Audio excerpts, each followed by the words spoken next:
Welcome to my new video. Today I want to talk about Olympia, the mechanical doll in the Tales of Hoffmann.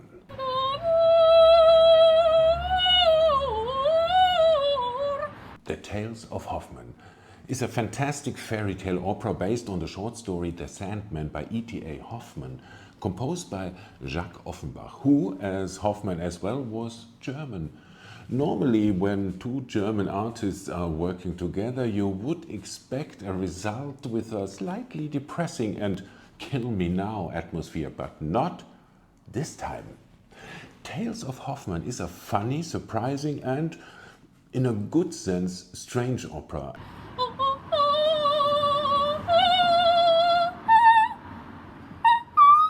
This opera, The Tales of Hoffmann, would deserve a video of its own because it has a lot of well-known arias and ensembles. For example, the song of Klein Sack,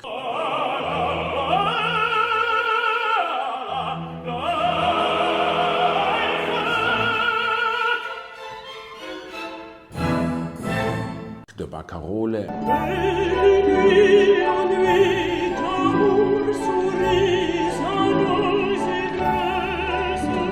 and many more. But the most famous piece in this opera, by far and without doubt, is the aria of Olympia, a mechanical doll resembling a very beautiful and very realistic young woman. In this aria, she sings for the guests of her father, her creator, her maker, and amongst the guests is the poet Hoffmann, who falls in love with Olympia, of course. This aria has, I think, only one rival in the world of opera, and that is the aria of the Queen of the Night.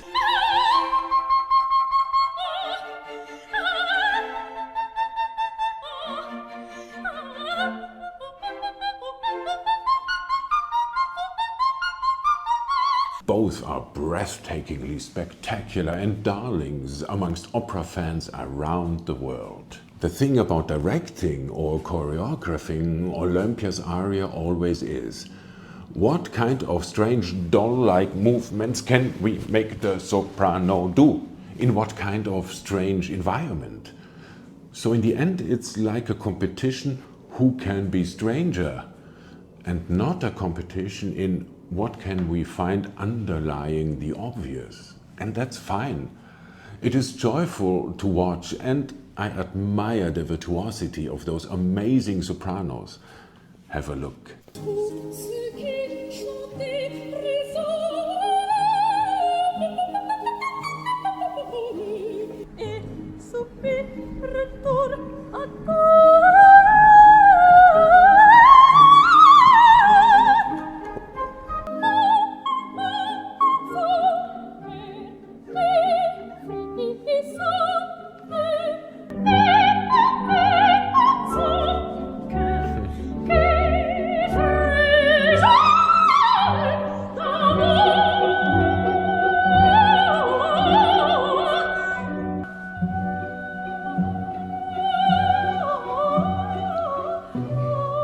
That's the production from the Vienna State Opera. I was working for this production when I was assistant stage director at the State Opera, so I know this production very well.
the high note at the end of this aria is a G6, then this Almeida lady gave us at least a G12 or something like that.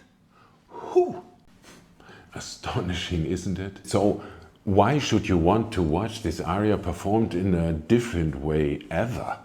Well, maybe you should, because it could act as a good palate cleanser. I compare it to eating every day of your life 3 times a day only chocolate cake. I personally love chocolate cake, but after a certain amount of chocolate and flour and sugar, I would be happy to eat something a little bit different from time to time. Wouldn't you as well? Well, guys, I offer you with this upcoming second video a complimentary palate cleanser. Natalie Dessay is our Olympia here, and as expected, she sings and acts on a next level in a class of her own. And this time, the setting is very, very different.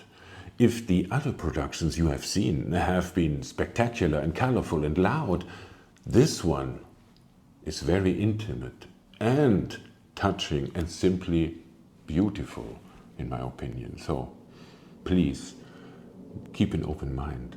This is a production from Lyon in France from 1993, I think.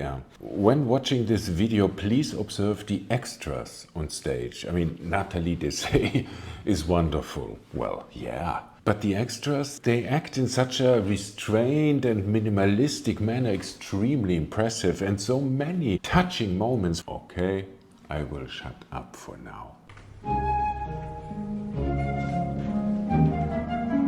Very slow tempo.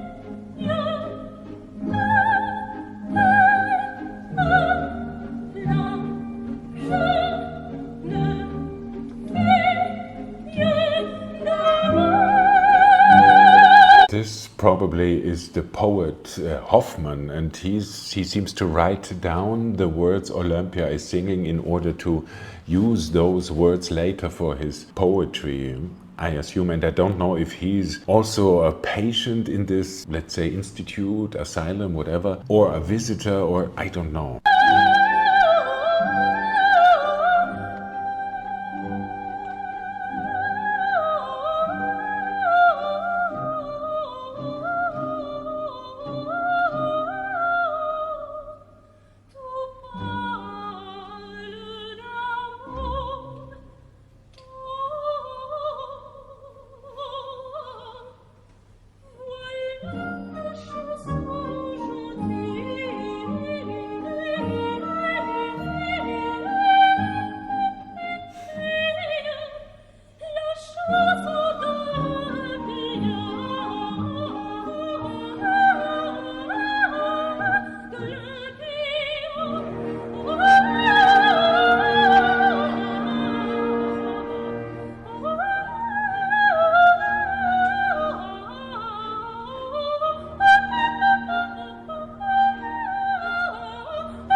The way her voice goes down while she tentatively tries to reach the ground with her foot, I mean, it's perfect. And have you noticed the old lady sitting at close to the wall in the shots before?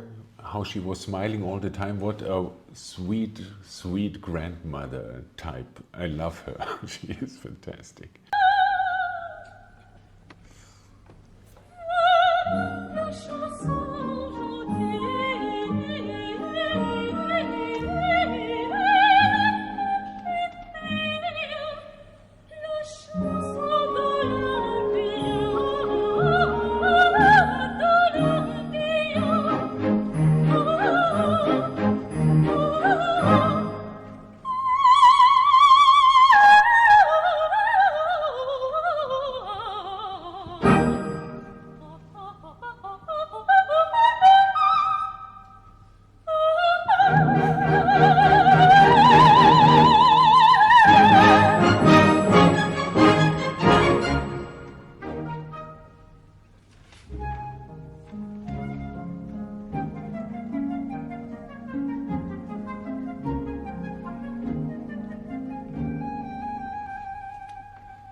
atmosphere in this room, it's so tender and respectful towards each other and looking out for each other, and I don't know, it's so calm and so far beyond all the crazy show normally done.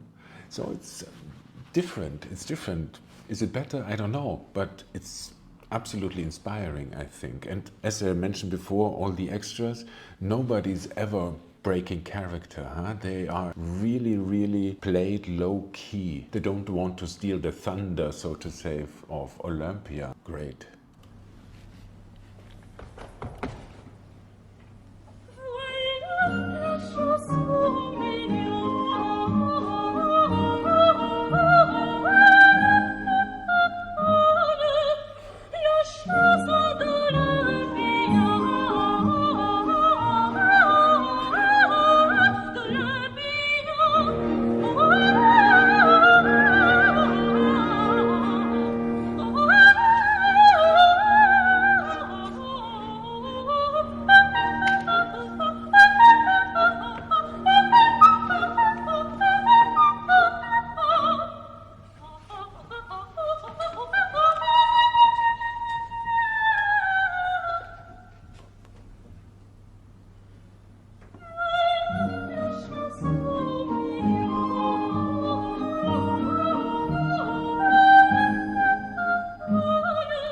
Again, the minimalistic but extremely precise way they all act together on stage. It's like a clockwork, a very well-oiled machinery. So when he came closer to her face and then his eyes turned to someone else, and he, with just a little nudge with his head, pointed Olympia to a new direction, and it's so beautifully done.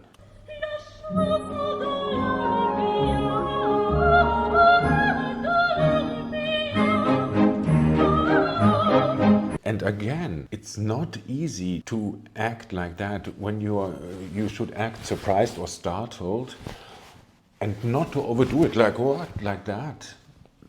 This gentleman here on the right, he's so disciplined in the way he is surprised. Amazing.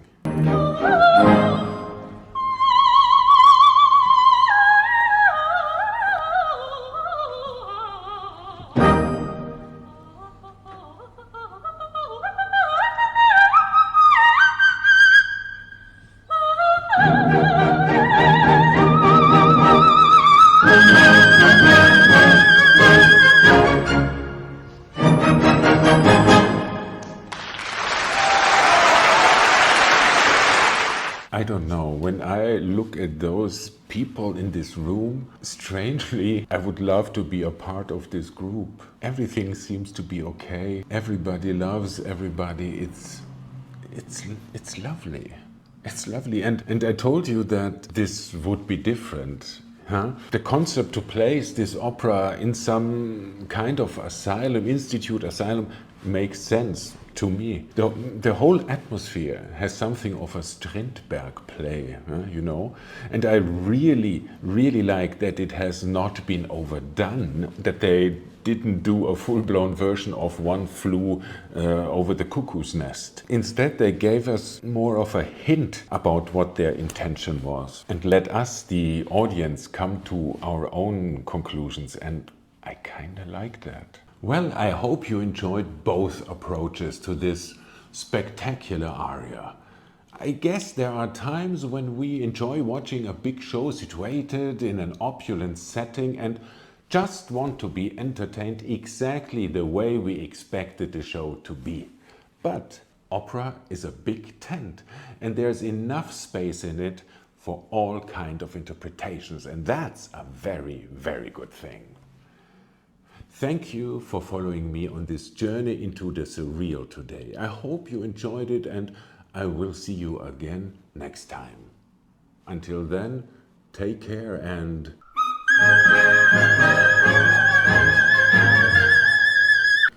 ciao.